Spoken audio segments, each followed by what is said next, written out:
redefine yourself, do that harvesting of all your knowledge and wisdom, then I think you are able to bring a calmer, bigger perspective to the world from your soul, from a higher place Right. than from your ego place where we used to be. Almost from the balcony. Heifetz, who's from Harvard, talks about standing on the balcony and looking down at things, because sometimes we get lost on the dance floor.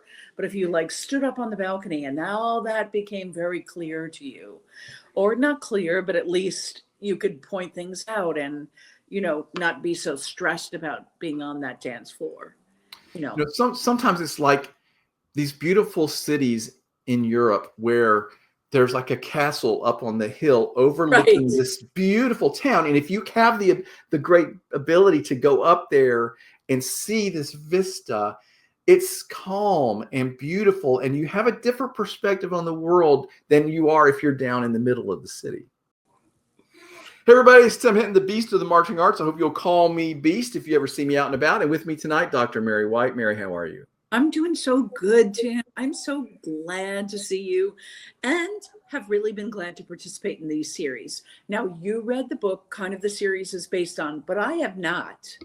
Right, which was sort of by design, because I was like, Yeah. well, let me read the book, take notes, get some ideas. The book is Learning to Love Midlife by Conley. Tonight, we're finishing up our 6 conversation series. Tonight, we're talking about the spiritual life, but don't worry, everybody, we're not going to get super deep into religious stuff. It's more about finding your inner soul and calming down and finding your center and your joy and your peace and how you're putting that out in the world. That's what we're going to be talking about. And Mary, I've loved this whole series, and I think this makes sense that this might be where we finish.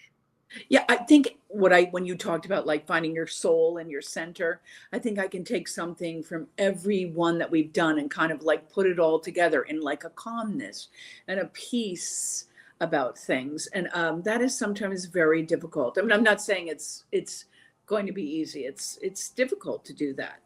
Well, but that's really the premise of this conversation, and this his point about this part of the conversation is, the whole point is finding yourself, giving yourself permission to slow down, find your real joy. Where do you want to go next? How do you want to share your expertise and all the wisdom you've learned? How do you want to harvest all the stuff you've harvested? How do you want to share it? And so this is where we're going next. He started the conversation in a really interesting way. He talks about if you're heading into your midlife time, say you're just retiring from your job, or your life has changed and you're heading into this third act of life, as he's been calling it. If you feel stuck or lost, like you're missing your compass, maybe you're bored, you're not sure what your direction is, Right. his message is that's okay. You don't have to have it all figured out as you enter this next phase. You have to trust that you will be able to harvest all that wisdom and things and find your direction. And I loved that sort of starting point of, if you're feeling like this is weird and different and I don't feel grounded like I normally do, that is understandable. But you could have been grounded in something that is like your work. You could have been grounded in that instead of yourself or your relationship. Like I think I shared last time, and I felt like I shared too much last time, Tim, but I was really attached to my work. That was kind of my life. Absolutely. You were doing great work. And now, like, to slow that down and to find yourself again and find who you are and all that stuff. I mean, yeah, it's still a work in progress for sure. Right. But his point, sort of starting this concept of the spiritual life and that part of yourself, we've talked about this, is you're going to have to sort of rethink, who am I? Here's a quote that he wrote. All of this can be disorienting, but don't fret. A new primary operating system is being installed in your life, upgrading you from the era of the ego to the stage of the soul.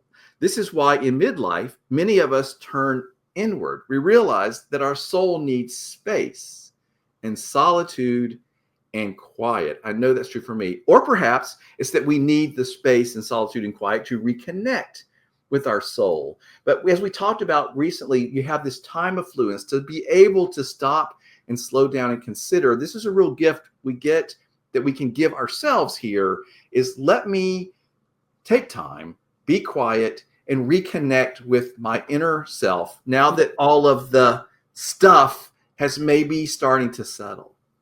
And I love that concept too, as well as like a new operating system. Tim, it's like, we're constantly updating our phone. It's okay. Here comes Socks. Sorry. We always say hello to Socks My and thoughts. bye. Um, but like the idea of a new operating system, like it's okay to take that time to find yourself and find your soul and treat it as a process. He's had some really great quotes, Tim, and that's one of them, go Yeah. from ego, did you say ego, to the soul? I mean, Right. He says, for example, the first half of your life, when we're talking about the work and stuff that we were talking about, you're sort of forming your healthy ego. This is a good thing. You're finding yourself. You're finding who you think you are, how you're putting yourself out in the world. But he says the second half of life, which is this midlife time, is about going inward and letting go of your ego. He calls it stand up and show your soul, which is interesting. He quotes a woman named Clarissa Estes, and she says, one of the most calming and powerful actions you can do to intervene in a stormy world is to stand up and show your soul. In other words, bring the light to the situation, or as she says, your courage can give me courage. So this is when we're talking about showing up for the world and making a gift and being a gift to the world. Part of it is showing your real self and bringing that light to difficult situations. Didn't you have a blog post about that the other day? I just talked about this. Yes. I talked about being the light. But this, I feel like my idea is, and I've got this from many other wonderful people that I've been reading and studying, the idea that if you're in the middle of turbulent times, sort of stormy times, dark clouds seem to be around, maybe my job, the reason I'm here right now on the planet at this moment, is to be one of the people that helps to bring that light. And I think that's what they're talking about here. You have the ability, maybe the knowledge and the experience, and now you have this moment in life when you can stop and you can make sure that you're showing up, showing everybody your soul, who you really are, and bringing that light to the world. And it has a certain calmness to it, doesn't it? Absolutely. A certain peace, as you said, it's like a really, I hate, it's overused, but like a Zen moment, a little bit. Is. And the thing is, like, to give yourself permission to do that, and to give yourself permission to like realize, okay, I'm not good at this yet, or this is new, or I'm not sure who I am. Like, this is sort of where we're starting this whole conversation. And that's okay. Give yourself permission to figure it out, but take time to sort of think, let me settle, let me get quiet, let me have that solitude, let me settle into who I am and how I can bring that light to the world. Here's another quote from the book that I love. He says, the soul needs meaning as nourishment. Meaning can come in many forms, but it often comes in the form of service.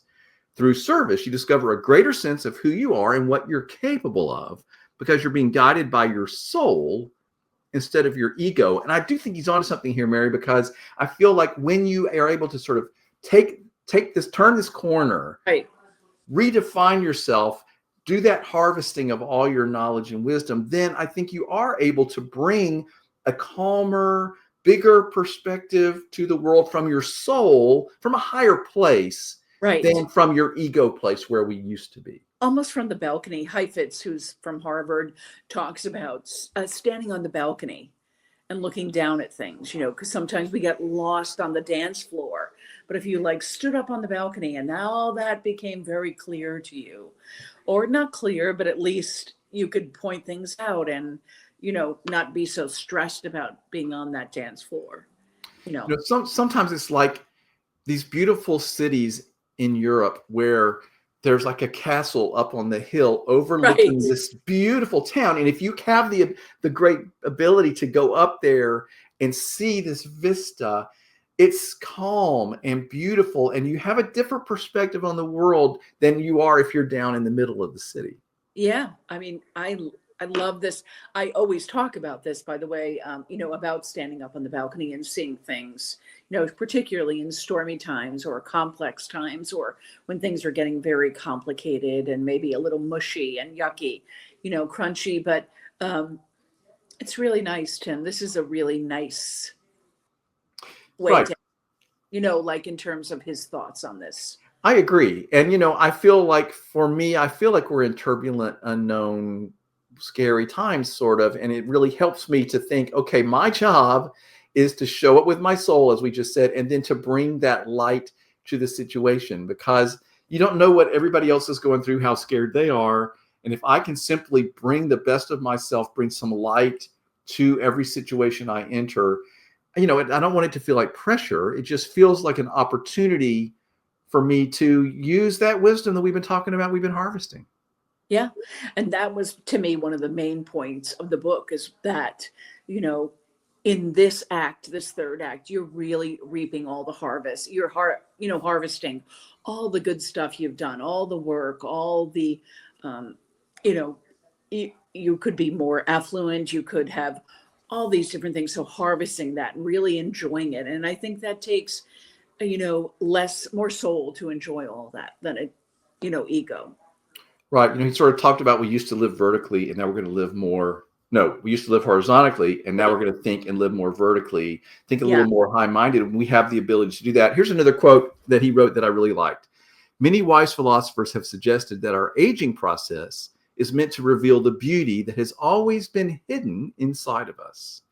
Perhaps if we recognize and accept that our inner beauty shines brighter as we age, fewer of us would worry about being old. We would come to realize that our purpose in midlife is to emulate the sculptor Michelangelo, who unlocked David from the stone. That's brilliant, really. Is that lovely? That beautiful, wonderful person that might have been hidden, that beauty that may have been hidden inside me, now is my chance to chisel the rest of it away and show it and share it. And I think having gone through everything up to midlife allows me to now have the courage and the self-reliance and the confidence. Yes, to be able to really show my light to the world unfiltered. This is sometimes hard, Tim, like in this social media world where we're constantly seeing pictures of ourselves, or, it's really, you're like, wow, this, that's a lot of wrinkles, I posted something the other day, and one of my old students who I taught like 30 years ago was like, "Hey, old man, how you doing?" And I was like, "Okay." But enough of that. I took it in stride with a bit of fun. And he hadn't seen me in 30 years. So, I'm doing okay. By the way. Tell you, I was at the airport the other day and some young person said, "Would you like to sit down?" No, I don't need to sit down. But that was someone trying to be kind. Really, I'm taking it personally. Well, listen, I that's part of this too, is we do have those challenges of what, how we can be treated or how we feel. But this is sort of the point of this, is start to own it a little bit. Okay, I'm getting older. I have a few wrinkles, but that's okay. He talks a lot in the book about the wrinkles on our face are like the rings on a tree. Well, you can't see those rings, but all of that history that the tree has lived is in those rings. Well, we happen to wear them on our face, but that's okay, because I no longer am so attached to my ego. Again, the premise of tonight. Right. And I'm going to live more from my soul, from my inner beauty, and try to bring that out. And what was that other thing? It was a few times ago we talked about, we move from youth to use. That kind of reminds me of that, a little bit, like moving away from that youthful, unwrinkled, if you will, if we can say that again, to like knowing your soul and knowing your light and moving forward with it.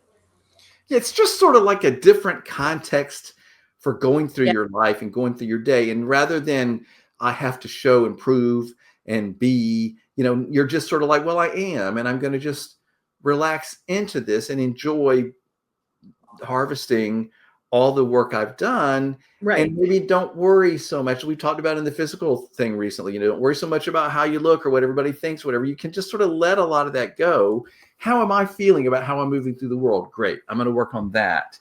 I like all these ideas. You mentioned about social media a minute ago. This is one of the things he also talks about.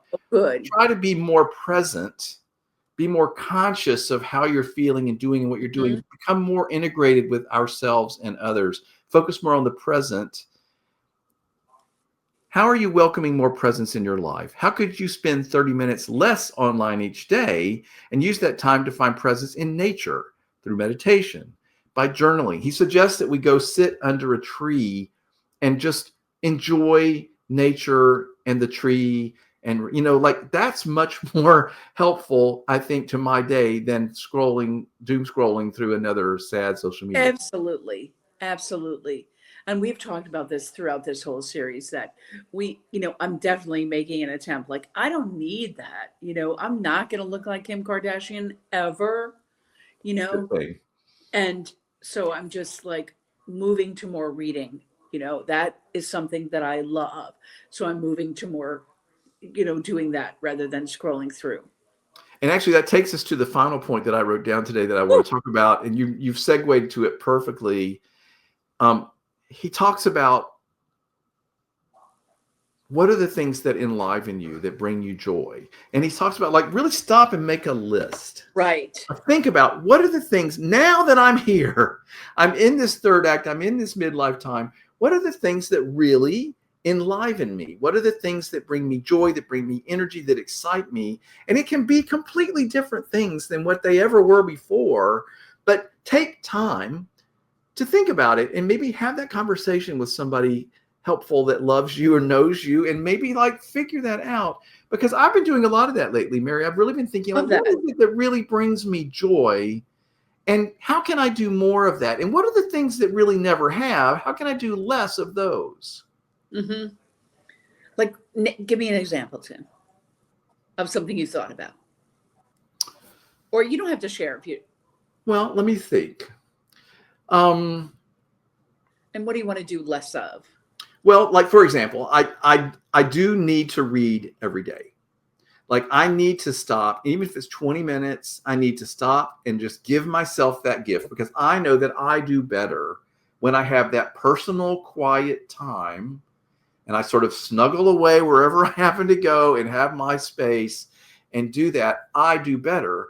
And that's much better for me, certainly, than, as we said, being on the computer and scrolling through a social. Forget it. I'm not doing that. I think I also told you I like learning things, and I put a new app, the Imprint app, on my phone. In the morning, rather than looking at news, I'll look at headlines or something briefly, and then I'll do this. I'll learn a little philosophy, and it's been the most wonderful way to start the day. What is it called? I'm sorry, I didn't It's hear. called Imprint. IMPRINT, and it's just a little app, and like you do a little lesson each day, and it takes maybe 5 minutes. Today I learned about William James, the philosopher, and how it gives you sort of concepts of how you think about who you are in the world and suffering in the world, and what does it mean, and how all these pretty high-minded concepts.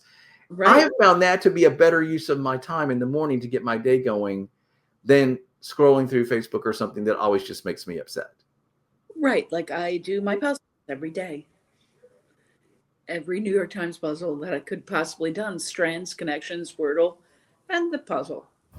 Right. And the other thing, too, is not only what enlivens you, but he also asks to make a list of things that you'd like to do to play. Because I feel like we don't allow ourselves really a lot of times to play. I like going to the gym. That's fun time for me, not every single time, but usually I'm really glad to be there. I like going to the theme parks and walking around and having fun, and I just enjoy being there. So these are things that I take time for. I make time for, because I know that it's part of something that makes me happy. And everybody's different. Some people it's tennis or golf or macrame or scrapbooking. It doesn't matter what it is, but it's just becoming aware, thinking about, okay, I have a little time affluence. What is really going to bring me joy? And things that don't, I can let those go. Sure. I love that idea. And I think it's really hard to kind of slow it down and think about what does really make me happy, Like as we were talking, I was like, what makes me happy? I'm thinking about things like that. But I think it's a really good exercise. I think that I would like to encourage everybody to do it, especially if you find yourself in your midlife time and you're perhaps changing your life, trying some new things, as we discussed earlier in this series, being a beginner and being bad at something and taking chances and going out there and trying new things and giving back to the world in all the ways that you can share your expertise in unexpected ways. But, also think about, well, what are the things what really brings me joy? How do I like to play? And that can be anything from throwing a frisbee on the beach to riding your bike to, writing your novel. It's whatever brings you joy. I'd like to play cornhole, Tim. There you go. I'm pretty good at it. Like, Really? I've lost a lot of stuff in my life and have a pretty accurate understanding of where it has to go, I know you think that's Well, do you have a cornhole game set? Yeah. Well, then you should play more. Absolutely. Okay, so there you go. There's one. It's so ridiculous that I just shared that. No, I think the point is what was that? I'd like to learn how to play pickleball. I'm so late to that pickleball game, but it's so maybe 2018, but who cares, Mary? That's the point. It doesn't matter if it's cool or hip or current. It doesn't matter. If you want to buy McCall's patterns and sew your own clothes, go at it. It does not matter.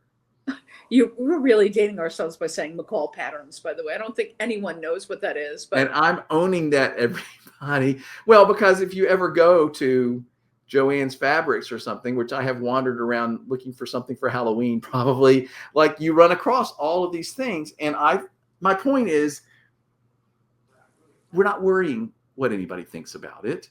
We're not, I love people that find their thing. I have friends that are my age that love playing Dungeons and Dragons and get together with a group of friends every week. Yeah. And I'm like, this is the best social outlet. You go. Like, I don't care. I think that's a great idea. Like, we know John Bogenschutz, he's like really into disc golf. That's like the coolest thing. And board games. Like, he does, it's very cool. So, but the point is, everybody, is think about this. What is it that you like to do that brings you joy? Find others perhaps to do that with, or just do it yourself, but allow yourself to do that. The last concept is about, he says that growing and aging are the same thing. Because when we think about growing when you're young, the little kid, look how tall you are. You're growing, good for you. But we don't talk that way when people are in their midlife time. You're right. And that really lends itself to is constantly learning and growing and process orientation. That really lends itself to that. I really like that. That I'm going to take away. Yeah. And he asks, ask yourself, how are you still growing today? Right? Like, what are you doing to keep growing? And as you said, that can be learning, that can be trying new things. But one of the whole premises of this conversation we've been having over these 6 sessions and in the book, as I've been using it as a reference, is this very idea of now is your chance to keep growing into whatever, learning all these, trying new things, change your life, move to a new place, do whatever is going to help you just keep experiencing life. And now we're talking about in the spiritual one, keep experiencing that life, but more from the soul, from the inside out.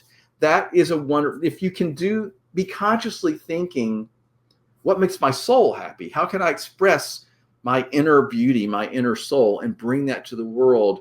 That's what we're talking about tonight. And I feel like all of that is something that's worth some time to think about.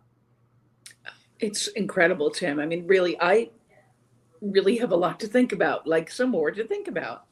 And Perfect. I love it. Well, that's the whole point of this whole series, everybody, is, listen, we've talked about from the very beginning, the midlife time can be anywhere from 35 all the way through your 70s. Like, it's this big swath of time. Everybody sort of encounters it at whatever point they do. And then let's be productive during that time. Right. And if you're happy to find this conversation and you haven't seen the others, remember that there are 5 more before us where we talk about all the other different aspects, overcoming the stereotypes, the physical life, the emotional life, all of those things that we talked about. Hopefully, it's given me a lot to think about, Mary, and I feel like I'm sort of better equipped to have a different context of how I think about my life now in my midlife time. It's not a big downhill slog. Yeah, a construct. Right. I think having that sort of premise, that construct to work from, this new paradigm, even to work from as I go into this time and move through this time, I want to do it with grace and ease and being kind to myself and kind to others. And it's been very helpful to think about all this stuff. And that's been a theme too, out of all this entire series about, I hesitate to call it kindness, but it's almost about being good to yourself and good to others, so that And kindness could be a part of that. So I think that's been a running theme. Absolutely. And then the other is sort of letting yourself turn into whoever you really, really want to be. Like, turn your life into what you ever really. Listen, you're in the final act, everybody. There's no time to waste. And we don't want you to be frantic about that. But the point is, give yourself permission, I'll say, Right. to like rethink it and rethink about yourself and try some new things and consider something you never would have considered before. And then harvest all that information and wisdom and experience and figure out how you can sort of give back and serve and still continue to give to the world. All of this to me, Mary, is really inspiring. And I love this sort of context for thinking about my life. Yeah, it has been like so much good conversation we've had. And so much Absolutely. thought-provoking work on yourself, but also I find it very helpful to talk about it with someone. Like one of the reasons I've enjoyed the conversation is because we've been talking about it together, you know. Absolutely. So hopefully our conversations that we have shared do what? Does not have to be solo work. Right. And that's my point. Maybe this will inspire others to sort of get together with friends or a friend or whoever and sort of start talking about these concepts together. Have a lunch with all the girls and start talking about, well, how are we doing this?